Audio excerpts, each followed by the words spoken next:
মাতৃশ্রী হেসেলের নতুন ভিডিওতে সকলকে স্বাগত। চলে এসেছি আবারও মজাদার একটা রেসিপি আপনাদের সাথে শেয়ার করব বলে। আজ আমি যে রেসিপিটা আপনাদের সাথে শেয়ার করব, বাচ্চা থেকে বড় সকলের খুব পছন্দের একটা স্ট্রিট ফুড।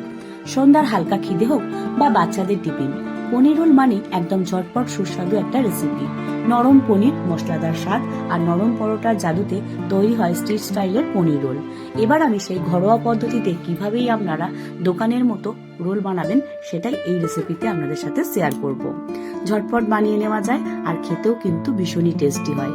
তাই আর সময় নষ্ট না করে চলুন শুরু করি আজকের রেসিপি। রেসিপির শুরুতেই একটা মশলা বানাবো। 1 চামচ মৌরি, 1 চামচ জোয়ান, 2 চামচ মেথিকে হালকা একটু ড্রাই রোস্ট করে ঠান্ডা করে নেব। তারপর সরাসরি সেটাকে মিক্সিং জারের মধ্যে দিয়ে পাউডারের মতো করে গুঁড়িয়ে নিলেই মশলা কিন্তু তৈরি। চাইলে ইজিলি আপনারা এটা শিলেও বেটে নিতে পারেন। এরপর একটা পেস্ট বানাবো। মিক্সিং জারের মধ্যে দিয়ে দেব 1/2 ইঞ্চি আদা ছোট করে টুকরো করে নিয়েছি। ঝালের জন্য দেব 4টে কাঁচা লঙ্কা আর 10-12 কোয়া রসুন। অল্প একটু জল দিয়ে একটা পেস্ট বানিয়ে নেব। এই পেস্টটা খুব বেশি স্মুথ করার দরকার নেই। পেস্টটা বানানোর পর টেক্সচারটা আসবে এইরকম। তো পেস্টও আমার বানানো হয়ে গেছে। অন্যদিকে আমি কিছু সবজি নিয়েছি, ক্যাপসিকাম, 2টো টমেটো, 2টো পেঁয়াজ। এবার এগুলোকে এরকম চৌকো করে কেটে নেব। তো প্রথমে ক্যাপসিকাম, তারপর পেঁয়াজ, তারপর একইভাবে আমি টমেটোটাও কেটে নিয়েছি। সব সবজি আমার কাটা হয়ে গেছে। অন্যদিকে যেহেতু পনির রোল বানাবো তাই 200 গ্রাম পনির নিয়েছি। এবার এই পনিরটাকে ছোট ছোট করে কেটে নেব। তো সবকিছুই আমার মোটামুটি কাটা হয়ে গেছে। এবার প্যানের মধ্যে দিয়ে দেব অল্প একটু সর্ষের তেল। তেলটা গরম হয়ে গেলে তার মধ্যে দিয়ে দেব 4 চা চামচ বেসন। খুব ভালো করে বেসনের সাথে তেলটাকে মিশিয়ে নেব। ফেনাটা সম্পূর্ণভাবে যখন শুকিয়ে আসবে সেই অবস্থায় গ্যাসের ওভেনটা অফ করে দেব। তারপর একটা বাটির মধ্যে নিয়ে নেব সম্পূর্ণ জল ঝরিয়ে নেওয়া টক দই। এখানে 50 গ্রাম মতো টক দই নিয়েছি। এবার এই সম্পূর্ণ জল ঝরানো টক দইয়ের মধ্যে অ্যাড করব বেসিক সিম্পল কিছু মশলা। কালারের জন্য দেব 1 চা চামচ কাশ্মীরি লঙ্কার গুঁড়ো, 1/2 চা চামচ জিরে গুঁড়ো, 1/2 চা চামচ ধনে গুঁড়ো, 1/2 চা চামচ গরম মশলা গুঁড়ো। আরো একটু চটপাটা বানানোর জন্য দেব 1 চা চামচ চাট মশলা। তারপর দিয়ে দেব ড্রাই রোস্ট করে রাখা মশলা, 1 চামচ জিরে, 1 চামচ মৌরি, 2 চামচ মেথি। তারপর তার সাথে অ্যাড করব 1 চা চামচ গোলমরিচ গুঁড়ো। পর আদা, কাঁচা লঙ্কা, রসুনের পেস্টটা দেব। কালারের জন্য অ্যাড করব 1/4 চামচ পরিমাণ হলুদ গুঁড়ো আর 1 চা চামচ কালো নুন। চাইলে আপনারা নর্মাল বেশি নুনও ব্যবহার করতে পারেন। এবার বেসনের ওই মিশ্রণটা দিয়ে সমস্ত মশলাকে খুব ভালো করে আমি মিশিয়ে নেব। চাইলে ইজিলি আপনারা চামচের সাহায্যেও মিশিয়ে নিতে পারেন। এই ব্যাটারটা কিন্তু না হবে খুব পাতলা, না হবে খুব মোটা। বেশি পাতলা হলে কিন্তু মশলা বা পনিরের গায়ে লাগবে না। এটা খুব ভালোভাবে মিশিয়ে নেওয়ার পর অ্যাড করব সবজিগুলো। প্রথমেই দেব পেঁয়াজ, ক্যাপসিকাম, টমেটো। এবার ভালোভাবে এই সবজিগুলোর মধ্যে মশলাটা ভালো করে মিশিয়ে নিতে হবে। প্রথমে পনির দেব না, আগে সবজিগুলোকে ভালোভাবে মিশিয়ে নেওয়ার পর তারপর পনিরটা অ্যাড করব। যেহেতু পনিরটা নরম তাই একসাথে সবকিছু দিলে ভেঙে যেতে পারে। প্রথমে সবজিগুলোকে ভালো করে ম্যারিনেট করে নেওয়ার পর পনিরগুলো দিয়ে খুব ভালো করে ম্যারিনেট করে নেব। তারপর 8 ঘন্টা ঢাকা দিয়ে রেখে দেব।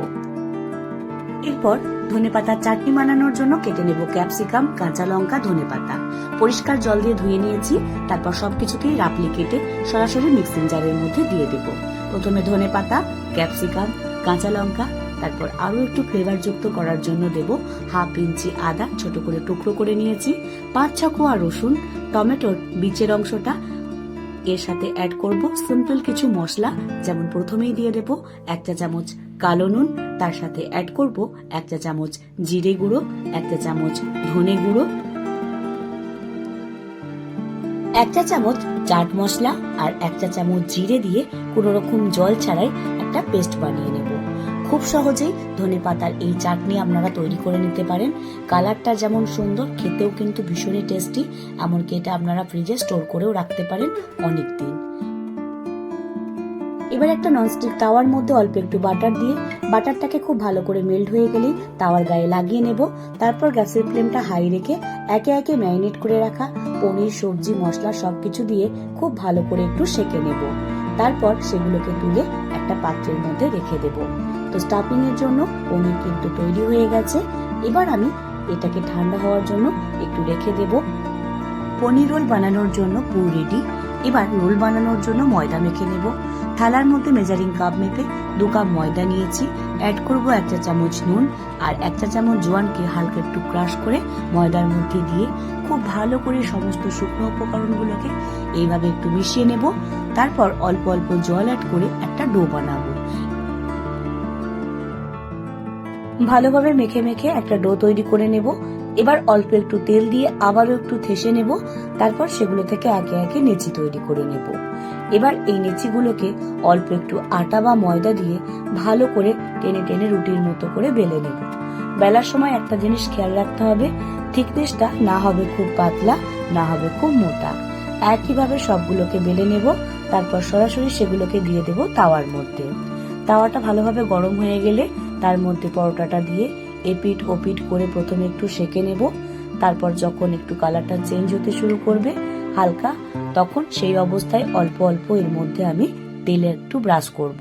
চাইলে তেলের পরিবর্তে আপনারা বাটারও ব্যবহার করতে পারেন, ফ্লেভারটা তাতে আরো একটু সুন্দর আসবে। খুব ভালো করে দুপিটেই এইভাবে একটু তেলটাকে প্রথমে ব্রাশ করে নেব। এপিট ওপিট উল্টে খুব ভালো করে সেঁকে নিলেই কিন্তু পরোটাগুলো তৈরি। একইভাবে আমি পরপর সব পরোটাগুলোকে তৈরি করে নেব। এগুলো দেখতে যেমন সুন্দর হয়েছে, খেতেও কিন্তু বেশ সুন্দর হয়। বাচ্চা থেকে বড় সকলে খুবই পছন্দ করে। আর সবই প্রায় তৈরি হয়ে গেছে। এবার জাস্ট রোলটা বানাবো। তাই প্রথমে একটা পেপার দিয়ে তার মধ্যে পরোটা দিয়ে ওপরে বানিয়ে রাখা চাটনি দিয়ে একে একে পনির সমেত যে সবজি মশলা সেটা দিয়ে ভালোভাবে ফোল্ড করে নিলেই কিন্তু তৈরি পনির রোল।